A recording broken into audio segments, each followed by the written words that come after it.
कल देखा था centrifugal clutch, semi centrifugal and centrifugal.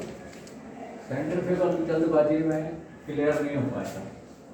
Centrifugal, centrifugal एक बल है, सेंट्रीफ्यूगल फोर्स अपकेंद्रीय बल है जो केंद्र से बाहर की तरफ को लगता है।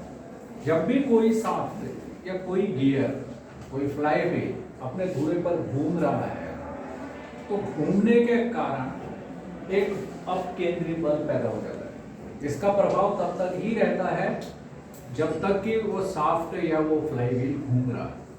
जैसे ही उसकी स्पीड कम होती चली जाएगी, सेंट्रीफ्यूगल फोर्स का प्रभाव भी कम होता चला जाएगा। जैसे जैसे स्पीड बढ़ती जाती है ऐसे ऐसे सेंट्रीफ्यूगल फोर्स का प्रभाव भी बढ़ता चला जाता है। इसको समझने के लिए एक साधारण सा उदाहरण है। जब हम बच्चे थे, पढ़ते थे, तो तब भी हमें ये बताया जाता था कि एक रस्सी में वेट बांधो और उसे घुमाओ। देखोगे कि रस्सी तनती चली जाएगी, जितना तेज घुमाते रहोगे उतनी ही तेज तुम्हारे हाथ पे दबाव पड़ेगा और बाहर की तरफ बल लगेगा। इससे सिद्ध क्या होता है? इससे सिद्ध यह होता है कि जो सेंट्रीफ्यूगल फोर्स है Fc is directly proportional to the square v square, velocity के वर्ग के समानुपाती होता है। यानी अपकेंद्रीय बल किसी घूर्णन कर रही वस्तु के स्पीड के वर्ग के समानुपाती होता है। मतलब यह है कि स्पीड बढ़ती जाएगी तो सेंट्रीफ्यूगल फोर्स का प्रभाव बढ़ता चला जाएगा। इसका प्रयोग किया गया है क्लच में, ताकि इंगेज और डिसंगेज, क्लच को डिसंगेज करते समय ड्राइवर द्वारा कोई भी ज्यादा बल न लगाना पड़े, ताकि वो थके ना और दुर्घटनाओं की संभावनाओं को कम किया जा सके। तो इसमें इंगेज के लिए सेंट्रीफ्यूगल फोर्स का प्रभाव किया जाता है, और जैसे ही आरपीएम यानी क्रैंक शाफ्ट की आरपीएम कम हो जाती है तो क्लच स्वतः ही डिसंगेज हो जाता है। इसमें किसी भी क्लच पैडल की आवश्यकता नहीं हो। ठीक है, तो ये काम कैसे करता है? फ्लाईव्हील, ये इंजन की क्रैंक शाफ्ट है, यह फ्लाईव्हील है। फ्लाईव्हील के साथ ही यहां पर फलक्रम और ये स्प्रिंग के साथ दो वेट बांधते हैं। यह एक अलग से एंकर प्लेट, जैसे ब्रेक शू खोल के दिखाया था, ब्रेक शू जिसमें बैठे हुए उसको कहते हैं anchor plate. Same anchor plate है। और ये जो बाहर से है ये एक आउटपुट ड्रम है।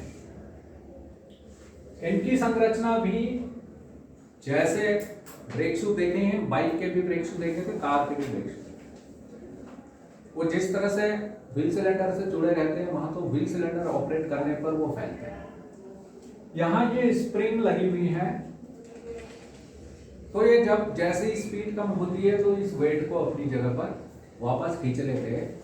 जैसे जैसे स्पीड बढ़ती चली जाती है ये स्प्रिंग भी बनते हैं और ये वेट भी बाहर की तरफ को गति करते हैं।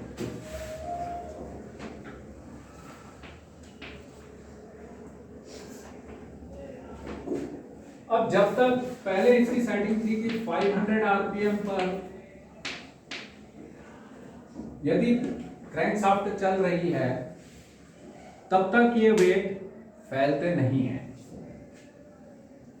या इफेक्टिव नहीं रहते।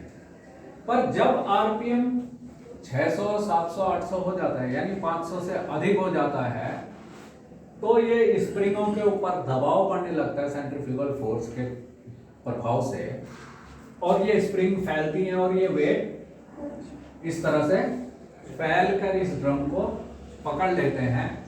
अब इस शाफ्ट की ड्राइव इस शाफ्ट में ट्रांसमिट होनी शुरू हो जाती है। क्लच पैडल की कोई आवश्यकता नहीं है। जैसे जैसे ऑटोमोबाइल में एक्सीलरेटर देते रहेंगे तो इंजन की आरपीएम बढ़ती रहेगी। जब आरपीएम एक निर्धारित मान से अधिक हो जाती है, से 500 से ज्यादा हो जाती है, 600, 700 या और ज्यादा, तो ऐसे में ये वेट फैल के इसके साथ चिपक जाता है और ये वाली शाफ्ट भी घूर्णन करेगा। जिन वाहनों में इस टाइप का ड्रम नहीं है, कन्वेंशनल टाइप की सिंगल डिस्क है, single plate dry disc friction plate है, उसमें प्रेशर प्लेट के साथ ये इस तरह के लीवर और ऐसे ही वो फलक्रम किए हुए इसी तरह का स्प्रिंग, और ये वेट अपनी एक निर्धारित सीमा से ज्यादा बाहर ना आए तो स्टॉपर ये लगे हुए हैं।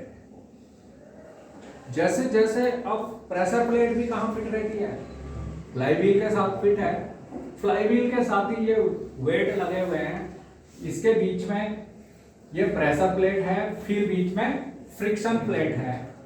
तो ये वेट जब फैलते हैं तो ये प्रेशर प्लेट के ऊपर दबाव डालते हैं और प्रेशर प्लेट फिर उस फ्रिक्शन डिस्क को यानी क्लच प्लेट को फ्लाईव्हील के साथ मैश कर देती है और ड्राइव इंजन की क्रैंकशाफ्ट से गियर बॉक्स की इनपुट शाफ्ट को ट्रांसमिट होनी शुरू हो जाती है। जैसे ही आरपीएम डाउन हो जाते हैं, से आइडलिंग में आ जाती हैं, तो ये जो स्प्रिंग इसके साथ लगा हुआ है ये अपनी फोर्स से इन वेट्स को अपनी तरफ खींच लेता है, जिससे यहां पर प्रेशर प्लेट के ऊपर पड़ा हुआ दबाव हट जाता है और प्रेशर प्लेट और क्लच प्लेट फ्री हो जाता है, फिर कोई ड्राइव ट्रांसमिट नहीं।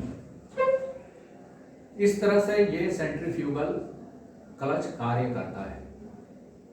आगे बात समझ, जो भी है ये सेंट्रीफ्यूगल बल का प्रभाव है। इसका फायदा यह होता है कि जैसे ही एक्सीलरेटर छोड़ दिया जाता है तो क्लच ऑटोमेटिकली डिसएंगेज हो जाता है।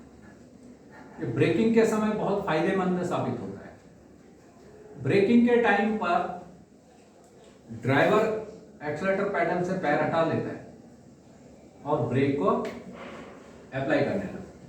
तो एक्सीलरेटर पैडल से वो पैर हटा लेता है तो इंजन की पावर पिछले व्हील को, किसी भी व्हील को, चाहे वो फ्रंट व्हील ड्राइव है चाहे वो रियर व्हील ड्राइव है, ट्रांसमिट होना बंद हो जाती है। इसमें यदि गियर कोई पड़ा हुआ भी है और एक्सीलरेटर छोड़ दिया तब भी इंजन स्टार्ट होगा और वाहन खड़ा हो जाएगा। अन्य जो क्लच सिस्टम जिनमें है उनमें क्लच दबा के यानी डिसएंगेज करके गियर लीवर को खींच के उसकी पोजीशन न्यूट्रल करनी पड़ेगी, तभी वाहन स्टार्ट खड़ा रह सकता। यदि क्लच नहीं दबाया, सीधा ही ब्रेक दबा दिया तो वाहन झटके लेकर बंद होगा। किसमें? कन्वेंशनल टाइप वाले में, जिनमें इस टाइप के यानी सेंट्रीफ्यूगल क्लच नहीं है उसमें। पर सेंट्रीफ्यूगल क्लच वालों में यदि एक्सीलरेटर से पैर हटा दिया तो इंजन की पावर दूसरी शाफ्ट में जानी बंद हो जाती है। ठीक है, अब इसका प्रयोग धीरे धीरे ऑटोमोबाइल में कम हो गया या बिल्कुल ही हो गया, पर छोटी मशीनों में जहां ट्रांसमिशन का कार्य हो रहा है, जो बहुत सारी मशीनें हैं जो मैन्युफैक्चरिंग में यूज की जाती हैं, जैसे कि लेथ मशीन है, अन्य मशीनें हैं, उनमें अभी भी इस तरह के क्लच प्रयोग होते हैं। ठीक है, नेक्स्ट एक क्लच आता है इलेक्ट्रोमैग्नेटिक क्लच। ये फ्रांस की जो कंपनी रेनो के डस्टर, लोजी और बहुत सारे मॉडल रेनो के मार्केट में चल रहे हैं। रेनो के ट्रक में भी ये इलेक्ट्रोमैग्नेटिक क्लच यूज होते हैं। इसमें भी पैडल नहीं होता, फ्लाईव्हील के साथ एक कॉइल होती है जिसे करंट मिलता है सीधे।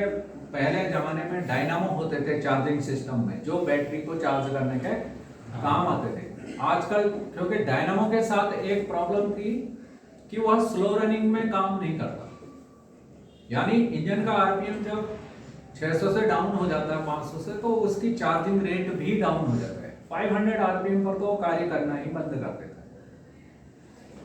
तो वैसी स्थिति में जब डायनामो से या अल्टरनेटर इसीलिए आया कि अल्टरनेटर स्लो रनिंग में भी चार्ज कर सकता है। समझ में आई बात? यदि कोई प्रश्न पूछता है तुमसे कि अल्टरनेटर को क्यों यूज किया गया जब डायनामो डायरेक्ट डीसी जनरेटर था, तो उसकी जगह अल्टरनेटर क्यों यूज किया गया?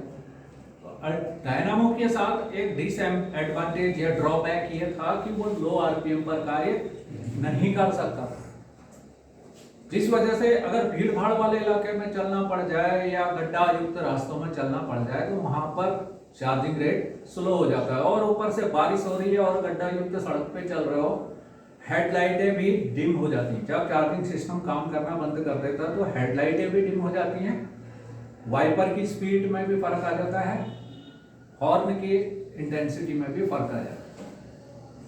तो इसीलिए, और बैटरी अगर डाउन हो गई तो फिर सारा सिस्टम फेल हो जाता है, रात में विशेष तौर पर।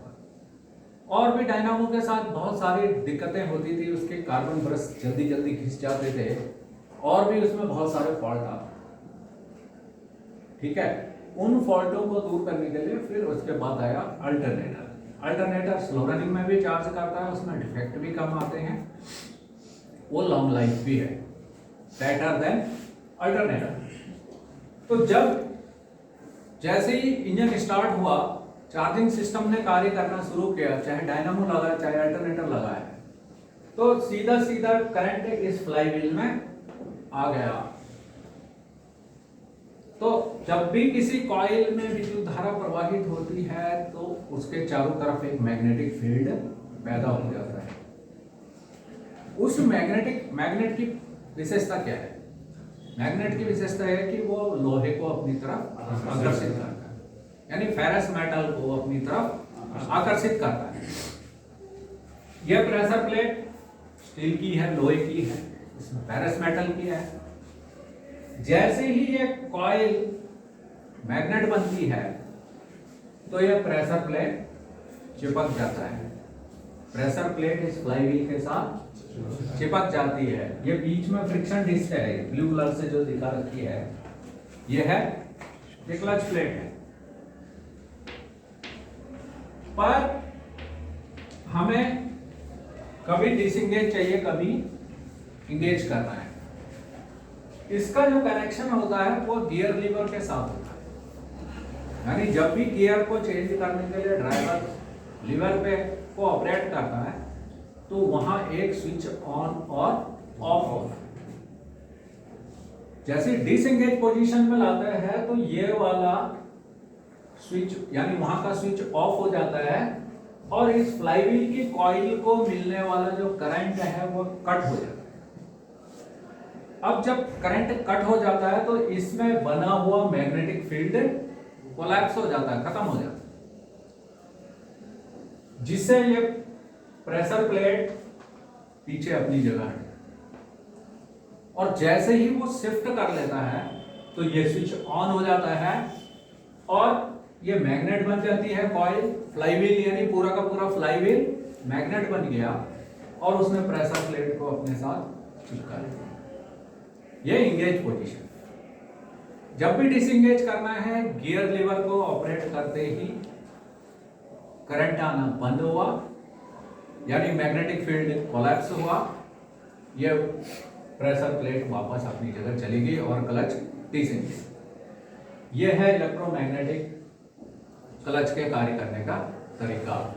इसको सिर्फ रेनो ने यूज किया था, कुछ गाड़ियों में ये अभी भी रेनो के यूज हो रहा है, क्योंकि अब पहले जब अल्टरनेटर नहीं थे, डायनामो थे, तो स्लो रनिंग में जब चार्ज नहीं हो पाता था तब इसमें जैसे वो 3 फिंगरों वाली प्रेशर प्लेट दिखाई दी तुम्हें, उसी तरह से 3 हाई टेंशन स्प्रिंग इसमें रहती हैं।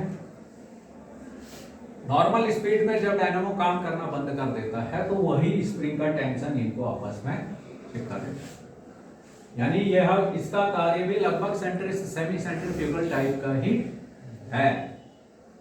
पर जब बाद में अल्टरनेटर आ गए तब ये वाले इनको रिमूव, इनकी कोई आवश्यकता नहीं रही, क्योंकि अल्टरनेटर हमेशा बढ़िया चार्जिंग रेट से चार्ज करता है, चाहे आरपीएम 500 हो चाहे 600 हो, उस पर भी वह सही रेट पे चार्ज करता है। मल्टीमीटर से चार्जिंग नापी थी, कितना आ रही थी? वो हमेशा 13.9 से 14.45 तक होनी चाहिए, उससे ज्यादा भी नहीं होनी चाहिए। ज़्यादा रेट से अगर चार्जिंग होगी तो फिर वो बैटरी गर्म होगी और बहुत सारे उसके साथ रिएक्शन होंगे। वो जब लेड एसिड बैटरी बढ़ाई थी उसमें क्लियरली देखा। तो it's all about the friction clutch. अब रह गया है मल्टीप्लेट वेट क्लच। जो मल्टीप्लेट वेट क्लच हैं बाइकों में होते हैं, वो एक लंबा लेसन चलेगा। वही जो ऑटोमेटिक ट्रांसमिशन है वहां पर वह आजकल बहुतायत में यूज होते हैं। बहुत सारी क्लच डिस्क और बहुत सारी उसके साथ स्टील डिस्क यानी pressure plate, springs and many more. जब ऑटोमेटिक ट्रांसमिशन आने से पहले ही अभी मल्टीप्लेट कल से शुरू करें। ठीक है, so it's enough for the day. Have a great day.